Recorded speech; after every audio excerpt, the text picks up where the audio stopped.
Yo, what is going on, my people? So we were done with that review there. So now we're about to go ahead and get into the Air Jordan 1 Off-White Chicago's. But yeah, you know, just doing something different, you know what I'm saying? Like, it's a beautiful day. Like, I couldn't just, you know, keep it the way it normally is. It's just like, I'm not gonna do a review or like go to sleep or whatever, you know, because I stay sleepy on them. I really do. But you know what, it's like, you know, I had to catch this for you guys, you know, so you can just see the majestic beauty that God has given us, you know what I'm saying? But I'm not gonna get too religious because I know some of y'all may not be on that tip. That's cool. Let's just keep it about the shoes. But all right, hold tight. Let's get into it. Won't stop rocking till he clocked in a gazillion grand.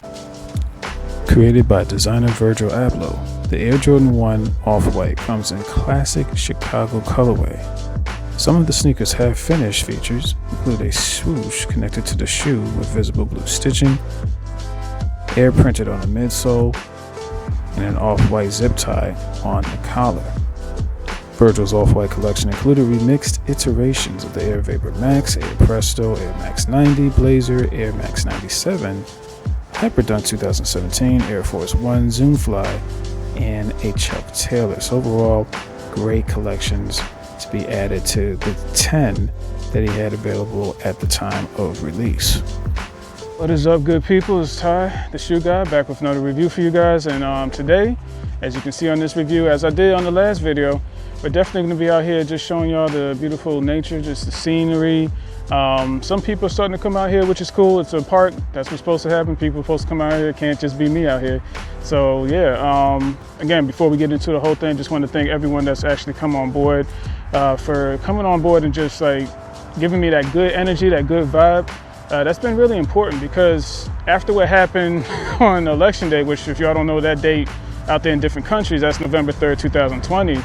It was kind of hard to actually come back and do this, but y'all gave me so much support, and a lot of the other YouTube content creators, which I'm talking about MK The Truth, Colo Culture, Triple KTK, General 315.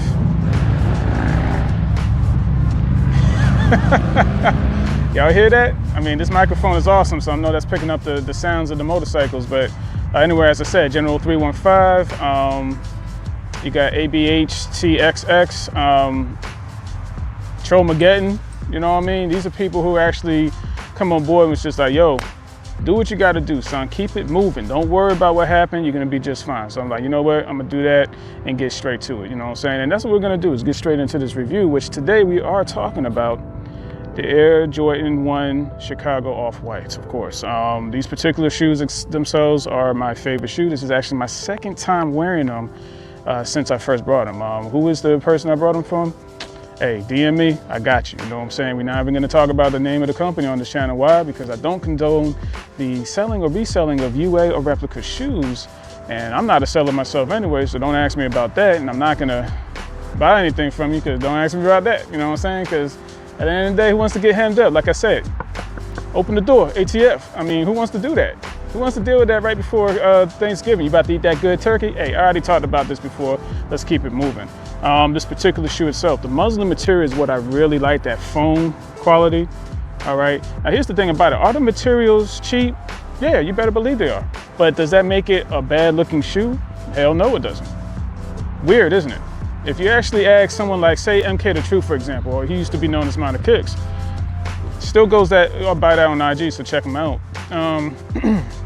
In his situation, he's basically looking at the shoe in its entirety, as far as the leather that was used, the cut, the material, the foam tongue, all of that. And that's what's actually helped me to become a better YouTube creator, or as much as a better shoe to reviewer in these particular shoes here. So I always look at certain things like that, and just the density and the thickness of the foam, because that is important. Let's take a look at the inside here, which we'll go ahead and remove.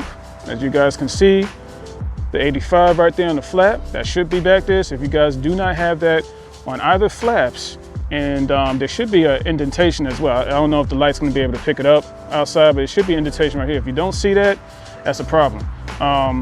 Wing logo, of course. Actually, check this out, y'all. Ah, Lord, if I can find it there, that'd be great. Here it goes. Oh, of course it's gonna fall on the ground. Typical. All right, so I got these right here. All right, yeah, man. had to match, got to coordinate on them. Like John Witherspoon, the late John Witherspoon used to say, you got to coordinate on them, you know what I'm saying? So that's what I'm doing. The beautiful thing about this shoe, of course, is just an overall idea of a small history lesson that is imprinted on every shoe. Not everybody knows that this company, Nike, started in Oregon, okay? So when people put this on feet, they're like, oh, wow. So the shoe silhouette started back in 1985.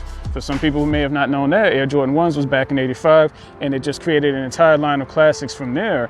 And then you got from Beaverton, Oregon, where Nike was from. Let's look at the bottoms here. As you can see, nice and dusty on them, because I've been walking around in the nice nature, so can't keep them clean, But yeah, everything about this, I totally enjoy, totally love just the shoelaces. I mean, one thing about Virgil Abloh's choices of how he makes the shoe is that he just puts the obvious up there. Like, this is Air. Like, we already know this is Air Jordan, but he just puts the obvious on the midsole, you know what I mean? We already know this is shoelaces, but he just puts the obvious up here, shoelaces. I like the tongue, nice and tall on them. And I had just switched mine out. You saw I had the white laces on one, the black on these. And then this kind of reminds me of the Air Dior's a little bit. See how that flap there? And yes, these are consistent materials. As you can see right here, I'm scratching the leather and it's fraying up. So people are like, these are fake. And it's like, how is it fake when they're using real materials? You see how my voice keeps getting higher? Because it doesn't make any damn sense. So I got this here. Everything about this shoe I just totally love. I mean, if I was gonna have a pair of Chicago ones, then these would be definitely the great alternative to have. I don't have the, hey, thanks for racing in my video, guy. I don't have the original Chicago ones yet, and I know eventually I'm gonna get them, but for right now, these will be great substitutes. Yes, yes. Definitely like the orange right here is the off, you know, kind of like a good off branding, you know, different colorway to it there. So it just brings a little bit of pop to the overall shoe. But that's really all I had to say about that mostly. As we can probably see on the inside, we do have the insole, which is going to be the, because these are part of the original 10 that came out a few years ago. So the insole, of course, you do have that off-white branding, as you can see. And here I am running out of time. I had some other things I was doing today, so that's why I just trying to keep this under 10 minutes as best as possible. So let's go ahead and take a look. These are the fronts here, okay? These, medium, right? We have the lateral here. All right, the bottoms, they're nice and dusty, because again, this is dirt outside, right? And then we have the backs, okay? As y'all can see here. But overall, a beautiful shoe, and even more beautiful that the price was right, okay? I'm not spending $1,700 on these, $1,800. I mean, guys, that's basically rent in reality. I mean, if you're paying for a 4-bedroom house with 2 beds and a 2-story, which is where I live at, that's a house. You're paying either mortgage or rent, either one, for a pair of shoes that easily picks up dirt, as you see on camera here. But anyway, my name is Ty. Hey, hit me up on Instagram if you have any questions, DM me. Here's the information right above my head. And also share and subscribe, you know what I'm saying? Come subscribe with your boy if you haven't already, because I'm definitely growing. Might as well start now and come on board in the beginning, you know what I'm saying? So you see, you'll be like, yo, I remember way back when you were outside in the beautiful nature. And I was like, yeah, I remember that too. So my name is Ty. Hey guys, greatly appreciate it, ladies. Appreciate your support, and y'all take care.